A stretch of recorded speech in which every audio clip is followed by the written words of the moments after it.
It's obviously too big for any of us to handle on our own, and we do have major disaster relief organizations that are honed in and so forth. But you can and I can consider practical ways that will help, that may not be, it's help to ones that might be the first ones to come to mind, right? For example, because you may know people personally, family members even, who have lost their homes and that kind of thing. But for example, Janet and I live on a cul-de-sac. Across the street and two houses up is our daughter and her family, their 3 little ones. They live right there. But 2 doors up from them lives a family with 3 young children that our grandkids play with and all that, the same age. Well, the husband in that household is a captain in the LA Fire Department. And so he's gone. I mean, he's gone. So it's mom at home holding down the fort for who knows how long. So our daughter went over and offered to babysit whenever she might need a break, or if she needs some help, and just letting her know, we're here, we're 2 doors down. And Janet and I were discussing last night perhaps collecting like handwritten notes of words of encouragement and appreciation with gift cards or something that could be distributed to the firefighters in that captain's station, just to let them know how much we love them and appreciate what they're doing. Anyway, we can all pray. I mean, we can only imagine how exhausted, as far as the firefighters, how exhausted they must be. I'm not a firefighter, but that's tough terrain to be fighting fires.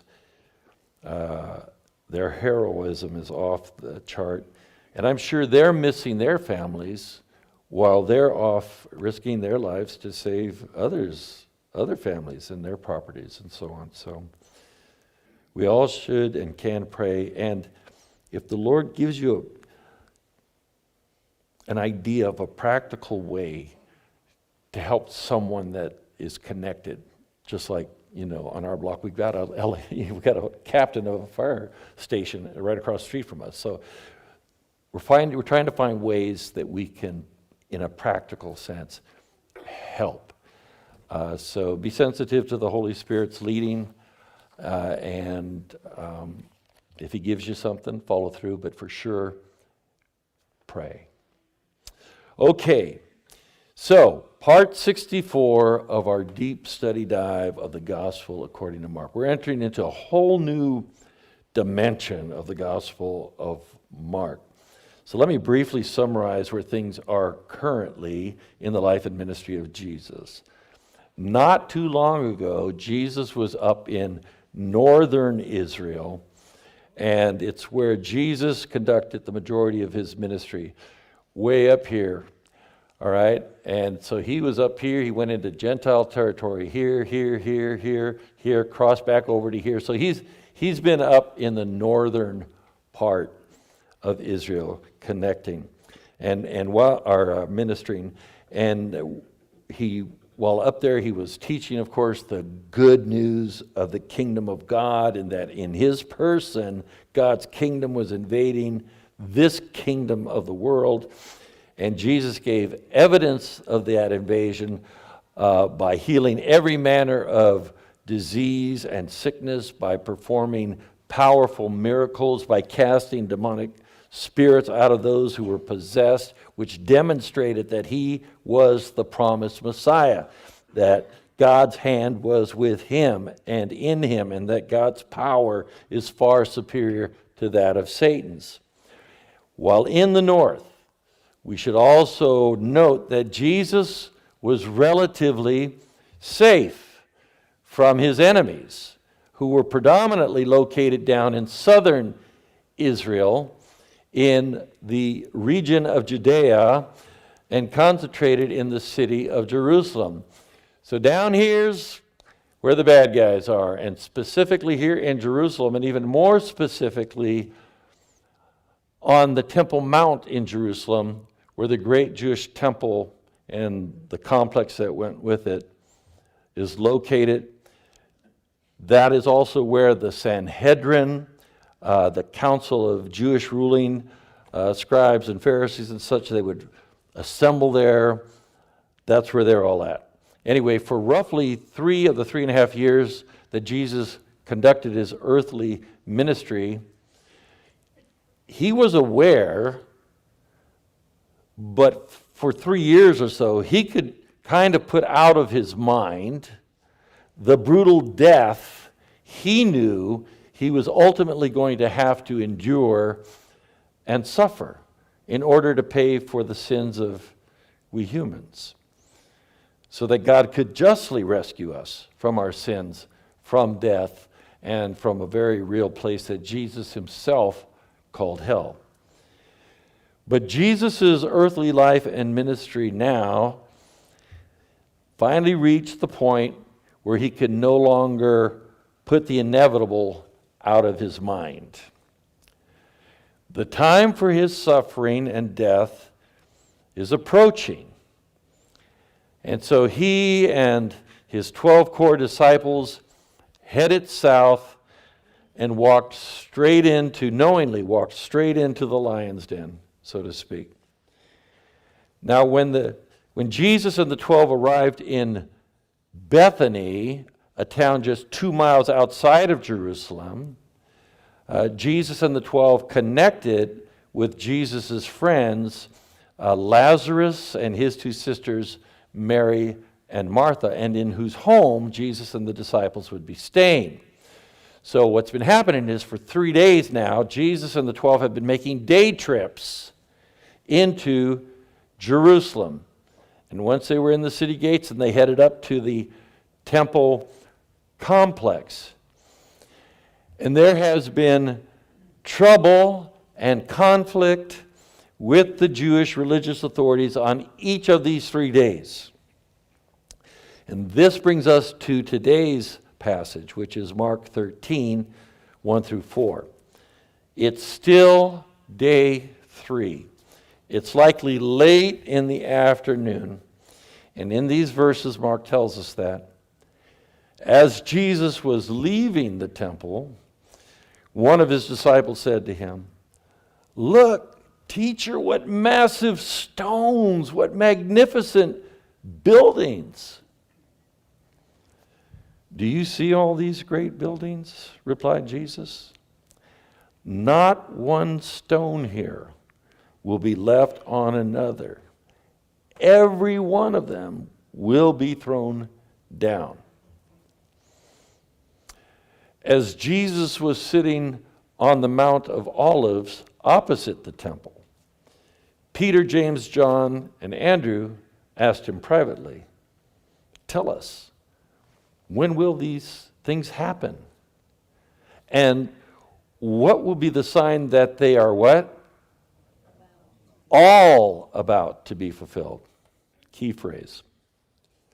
Okay, let's begin with the phrase, "as Jesus was leaving the temple," in verse 1a. In context, this has to do with Jesus leaving the temple grounds, i.e. the temple complex, not the actual temple itself, which was part of the complex. Because ironically, he, the very Son of God, he would not have been allowed to enter the temple proper. Only selected priests were allowed to enter the sanctuary, and only the high priest could enter what was called the Holy of Holies at the back of the sanctuary, and that was permissible for him to do only one time a year. Anyway, it's the temple complex that Jesus is leaving, and there's something ominous about this departure. It's like the die has been cast. Jesus has been confronted by the Pharisees, the Sadducees, the scribes, the priests who make up the Sanhedrin, and by the Herodians. In other words, Jesus has been rejected by all of the leading Jewish authorities and powers that be. Jesus had taught the crowds that had gathered in the temple courts to hear him, but Jesus at this juncture has ended his public ministry altogether. The final teaching he gave while on the temple grounds was to his core 12 disciples. And once Jesus leaves the temple area, only his disciples will be taught until he departs from earth. Jesus is leaving, and ultimately he'll be leaving. But at this particular moment, Jesus is in the process of leaving the temple grounds. He hasn't reached the exit to the complex or the exit to the city just yet, but he'll be reaching both soon. Right now, he and the 12 are walking toward one of the exits from the temple complex. And in Mark 13:1, it's as they were leaving the temple, one of the disciples said to him, "Look, teacher, what massive stones, what magnificent buildings.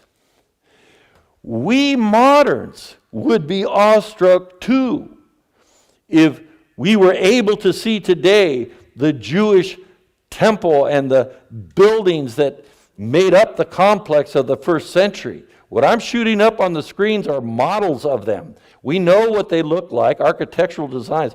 We know what they look like, but they're not there now. But if we saw them, I mean, it was not just grandiose and imposing.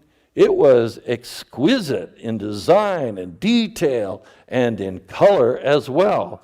It was a spectacular sight. It sort of glimmered or radiated as the sun rose. The temple and the temple complex took about 50 years to construct and wasn't even quite finished when Jesus and his disciples were there. It was and would be a masterpiece in any time period. Interestingly enough, the construction of it was ordered by Herod the Great 15 years before his death. And remember, it took 50 to build. So he didn't see it completed. And it always amazes me how some of the most ruthless tyrants go down in history as great. This was Herod the Great. I don't know why they do that, but it happens a lot. Maybe it's the way their accomplishments and the duration of the rule get viewed over a long period of time. I don't know. Anyway, Herod the Great was the Jewish king who was kept in regional power by the Romans to keep the Jewish people under control, i.e. to keep them from revolting against Roman rule. This is how Rome did it. They'd find a local who could govern on their behalf. And so they had power and they had wealth and they could do about anything they wanted to do as long as they keep the people in check. So Herod the Great actually did that for like 40 years. Now you may recall from other Bible study that with the blessing of Rome, mind you, because he asked for permission first, Herod the Great was the one who ordered that all the boys ages 2 and under in Bethlehem be murdered after the wise men or scholars from Persia had audience with Herod, stating that they saw the star that indicated a new king had been born in Israel. Well, we know historically Herod had a couple of his own sons murdered when he thought they might seek to usurp his power. And so he had no problem snuffing out other people's children. Well, the town that ancient prophecy said a newborn king would hail from was the town of Bethlehem, which was just 5 short miles from Jerusalem, which is where Herod had his primary palace. He had others, but this was the primary. Anyway, it was this Herod the Great who ordered the construction of the architectural wonder that Jesus' disciples are marveling at in today's text. We moderns seem to think those ancients didn't know too much. Their structures are still standing, folks. By and large, they're still standing, so we shouldn't get all uppity about this. Now, the massive stones mentioned by one of the disciples were just that. They were massive. Some of the stones would have weighed about 600 tons, one stone, and perhaps even more. Well, in response to one of his disciples saying, "Look, teacher, what massive stones, what magnificent buildings," in verse 2, Jesus says to the whole group, "Do you see all these great buildings?" replied Jesus. "Not one stone here will be left on another. Every one of them will be thrown down." Folks, this prediction is quite remarkable. When you think about how massive this place was, how heavy these stones were. The temple and the temple complex, as we've said, was an architectural wonder, and it was actually one of the most impressive sights in the ancient world. Famous Jewish and Roman historians wrote of the temple's magnificence. And here in today's text, Jesus predicts its total destruction. All of it. Now think of how this landed in the minds of the 12 disciples and of the implications that would not have been lost to them. I mean, if the temple and the temple complex were going to be leveled to the ground, then so would the entire city of Jerusalem be. And this all speaks of a very destructive war that would be taking place sometime in the future. And we know historically that this destructive and costly war was going to be with the Roman Empire. You will recall that we have said multiple times in this series that the Jewish masses hated the Romans that had subjected them decades earlier.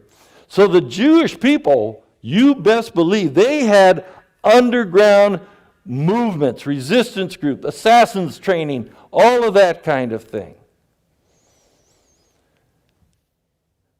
Someday, somehow, there would be an uprising. In fact, there were multiple uprisings. But the one in 66 AD, that uprising that went on for 7 years and that was known as the Great Jewish Revolt, was the one Jesus had in view. And we know this because it was in 70 AD that a Roman legion in Judea, commanded by Titus, a Roman general, besieged Jerusalem and ultimately leveled everything. In modern times, think of the enormous destruction and devastation that Russia has inflicted upon once beautiful cities and towns in Ukraine. Anyway, without explaining to his disciples how what he's just predicted in regard to future destruction of the magnificent temple structures, without explaining how this was going to happen to the disciples who were oohing and awing, without telling them how it was going to come about, Mark informs his first century readers and us in verses 3 and 4 of today's text that as Jesus was sitting on the Mount of Olives opposite the temple, Peter, James, John, and Andrew asked him privately, "Tell us, when will these things happen? And what will be the sign that they are what? All about to be fulfilled?" Hold on to that. Okay, immediately we should notice that Jesus and his disciples had arrived at a different location. Before the 4 disciples that went up to him to privately ask the questions about his prediction. They've changed locations. In verse 3a, we're informed that Jesus was sitting on the Mount of Olives opposite the temple. Jesus and the 12 had just been in the process, right? We were reading, of walking toward one of the exits at the temple complex. Now they have obviously exited the temple complex, the city, and Jesus is now sitting on the ground on the Mount of Olives. How did he and the 12 get there? What route did they take? I mean, there were multiple entrances and exits to the old city of Jerusalem. So what was their route from point A to point B? Well, the Mount of Olives is on the eastern side of the old city walls. And there was a gate, an entrance on the eastern side. So that's the gate they likely would have exited through. So here's a picture that I took of the eastern gate. You can kind of see it right in there, only it's sealed now, and that's the eastern wall. And then this whole area in here is known as the Kidron Valley. Some of you will remember you've read about the Kidron Valley in Scripture. So Jesus and his disciples have to walk across. After they exit the east, they have to walk across the Kidron Valley just to get to the foot of the Mount of Olives. So on that side, the side I was taking the pictures from, at the foot of the Mount of Olives, I took this picture. So you can see everything the Bible talks about. It's right there. It's true. Also, at the foot of the Mount of Olives, just feet away from the information building, is this picture that I took of the Garden of Gethsemane. Jesus and his disciples knew this garden well, and of course, it's where Jesus would later be arrested. Now, having mentioned the destruction of the temple and of Jerusalem, big chunks of some of those massive stones that the disciples had marveled at and that the Romans eventually cast down are still laying where they fell outside the old city wall. You see a woman's in here, you could do this. She's in there and that's the old city wall, and there are the stones because the temple was just up here and they threw them down here, right? And a lot of those stones had been cleared out, but the Jews left a percentage of them down there just so people could see their history, what took place. So these stones have been laying there for 2,000 years. And you can go see them. Now one may wonder what structure or structures are on what's known as the Temple Mount now. What's up there now? Since the Jewish temple was destroyed 2,000 years ago. Well, on the northern end, there is this Muslim shrine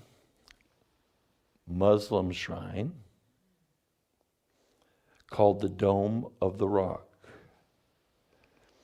And on the south end of the temple is the Al-Aqsa Mosque, right here.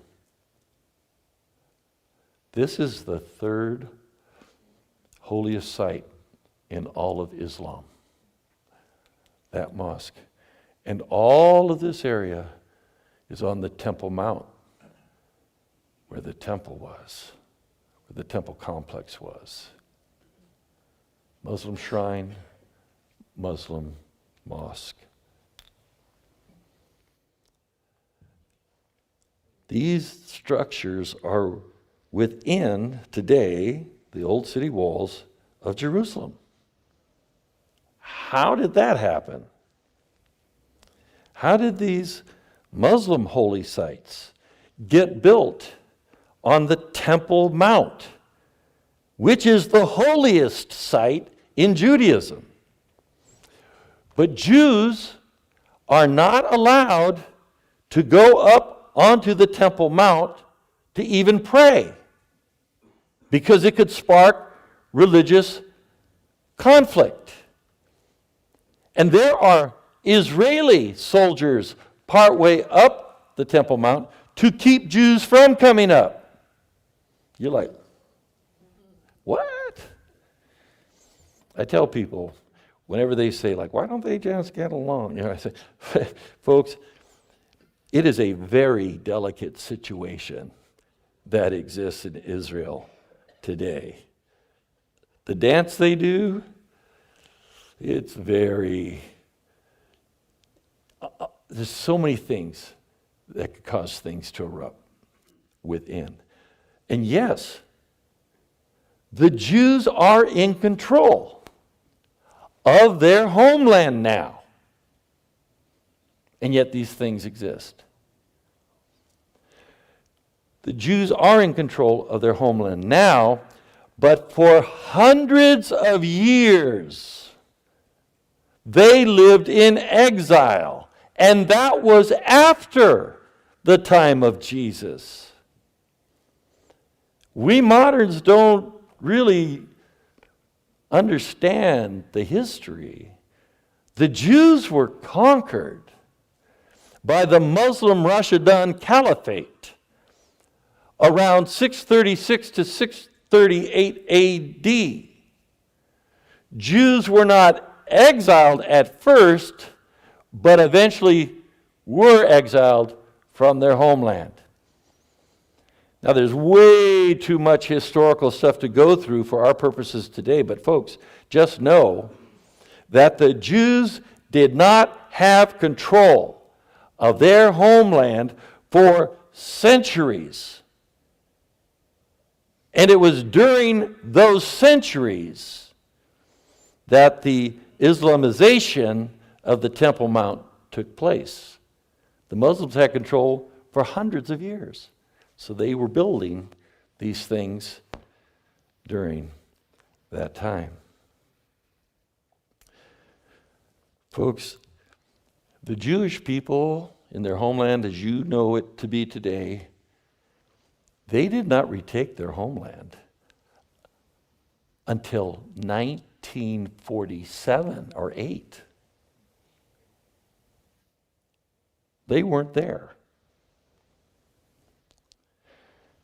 Now, as an aside, I want to say that I know that there are many who are into prophecy and who are looking for signs that they believe could be indicators of the second coming of Christ. And that's fine. That's cool. And I know that some of these same folks view the horrific and murderous attack on a Jewish settlement on October 7th of 2023. I know there are some who view that as a sign that Jesus' return is imminent, or that the rapture will soon be taking place. And my response to that is, maybe. Could be. Now, I for sure absolutely condemn the horrific and murderous act that took place in 2023, and I support Israel's response to the attack on their people. With that said, the attack on and the brutalization of their people in 2023, in my humble opinion, would likely not even make the top 10 list of horrific acts that have been committed against the Jewish people over the last many centuries. Wouldn't even make the list. Some of which most certainly took place during and came about as a result of the Islamic conquests and rule over Jerusalem and Israel as a whole, since the Jews were first conquered by the Muslim Rashidun Caliphate around 636 to 638 AD. And let's never forget the millions of Jews who were exterminated by Hitler. So, compared to these things in eras that I just mentioned, the attack on October 11, 2023 was less horrific than them. Do you understand? These were far worse.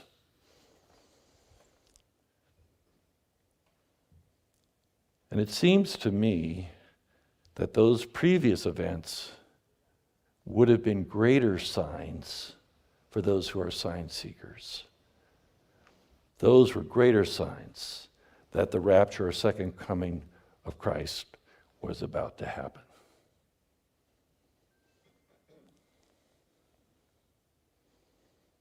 Now,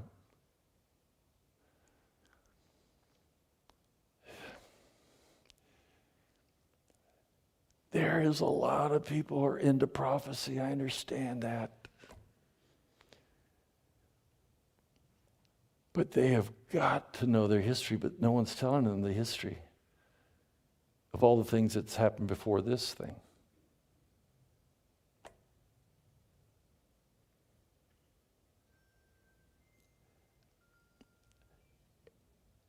And I will say, what I don't hear many saying out there who will teach on the end of days stuff, I don't use the phrase,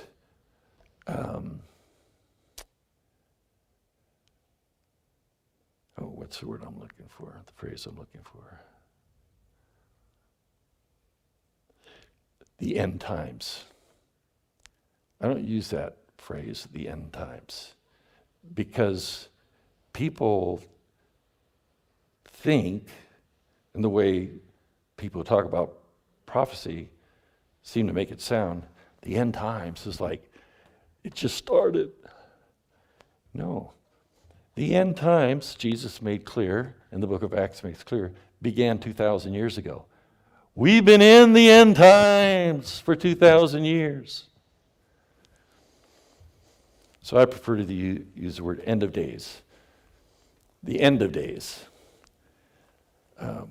which there will be, and there will be a second coming of Jesus.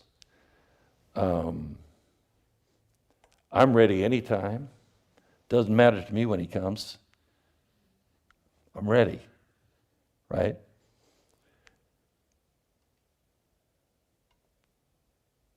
So just be aware of this, because I know there's a lot of this hype stuff going on out there. You know, people are getting, I've been a Christian for 50 years. I've seen this again and again and again. Every decade there's another, that kind of thing. And that's been happening every century for 2,000 years, right? He could be coming back soon, but they don't know. I don't know. We're all guessing. All of us are guessing, right? Some are educated guesses. Some are uneducated guesses. And frankly, some people are out there just making stuff up. They're just making stuff up. And the populace goes, like that. And I'm like, just be ready. What do you care if it's coming tomorrow or 1,000 years from now? Just be ready. Be about what your Father in heaven has given you to do while you're here.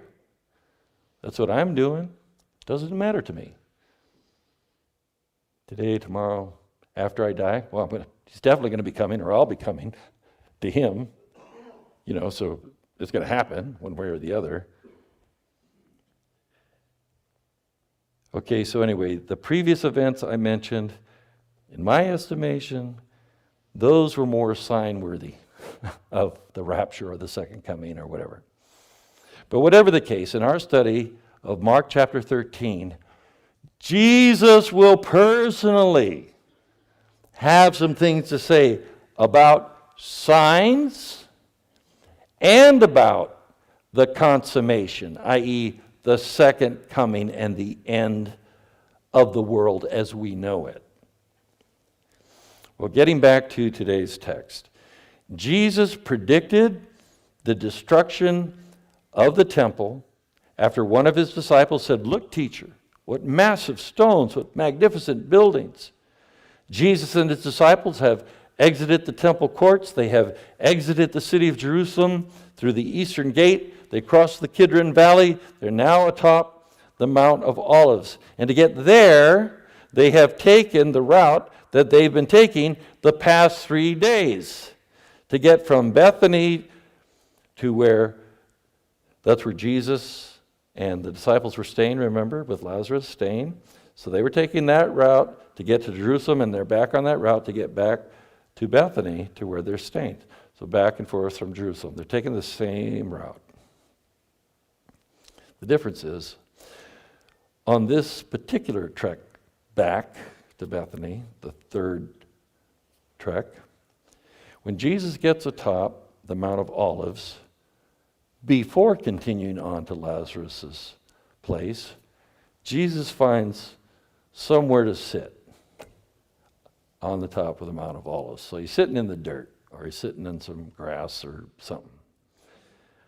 And he's apparently facing Jerusalem. He doesn't have to be, but that's the slope, and from the top of the Mount of Olives, you can see the temple. So I assume he's facing Jerusalem. My guess is that what Jesus is doing here is he's reflecting on how he had come to earth, just as the scripture foretold. But the religious leaders have failed to recognize that he is the promised Messiah, and instead they view him as a threat to their power, a threat to their position, a threat to the lucrative thing they've got going on that we've talked about earlier in this series. And folks, the corruption of the temple leadership, that corruption was very well known. In fact, various rabbis of that time period, and even the famous Jewish historian Josephus himself from the first century, all predicted that God was going to bring judgment against that place, against the temple, because of the corruption there.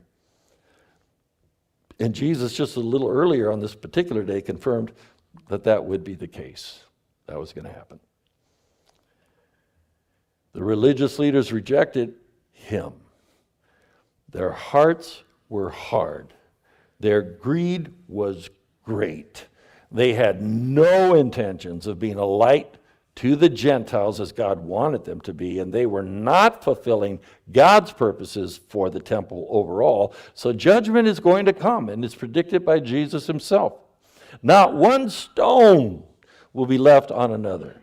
Every one of them will be thrown down, Jesus said. And now here he is sitting at the top of the Mount of Olives, facing Jerusalem. And as I said, my guess is that he's reflecting. And I feel he's sad. He's sad. It did not have to come to this. It didn't have to be this way. But they've left God no choice.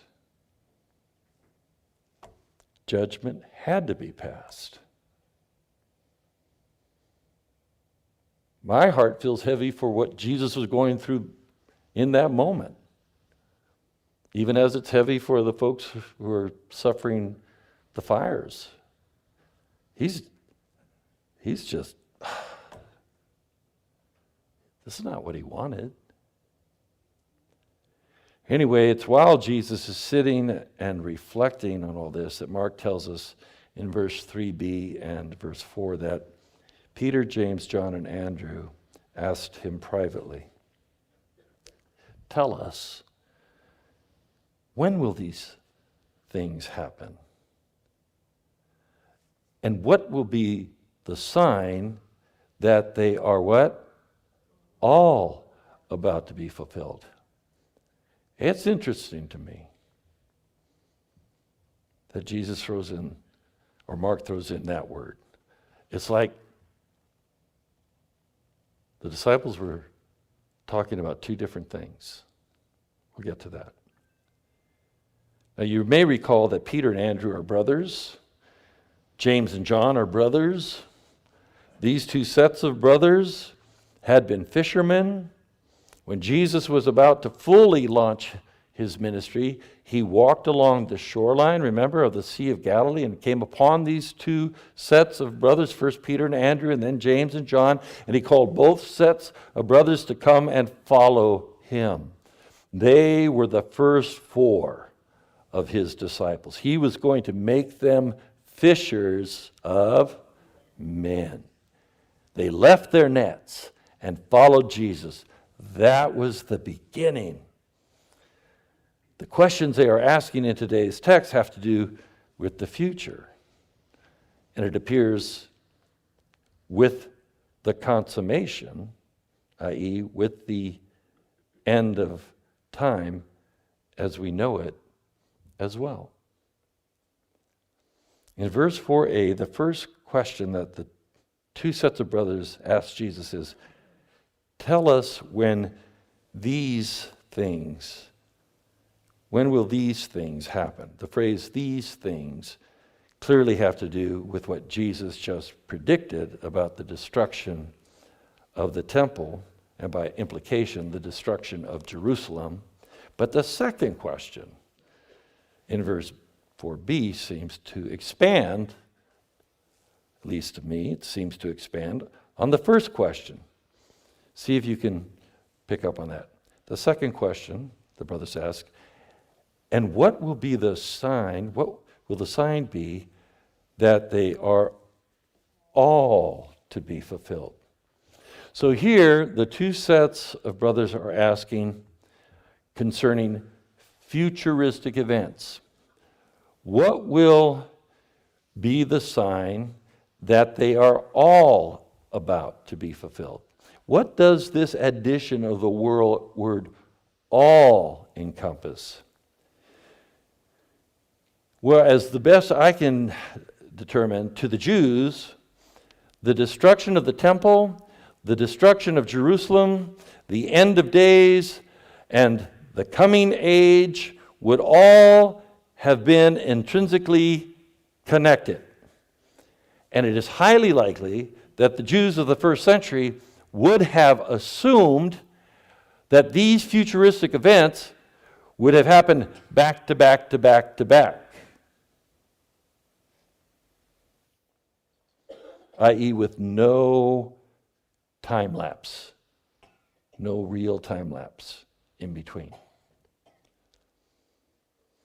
If that was the case, and I think it is, that's part of what makes Jesus' response that's what makes the response Jesus is about to give to the questions just asked a little difficult to parse out. Because it's obvious, at least to me, that there has been a lapse of time, right? There's been a lapse from the destruction of the temple, and here we still are. It's obvious, at least to me, that there has been a time lapse between the more immediate future prediction about the destruction of the temple and what Jesus goes on to say concerning the end of days. And if my perspective is correct about there being a time lapse, although that may be easy to detect by those who have the advantage of hindsight, hindsight is an advantage that the Jews and Christians of the first century did not have. We have it. I could be wrong about this. Every person who ever teaches anything on apocalyptic literature, is what this is referred to by theologians, should always have the grace to say, I could be wrong. And with Fonzie and Happy Days, I will admit, I could be wrong,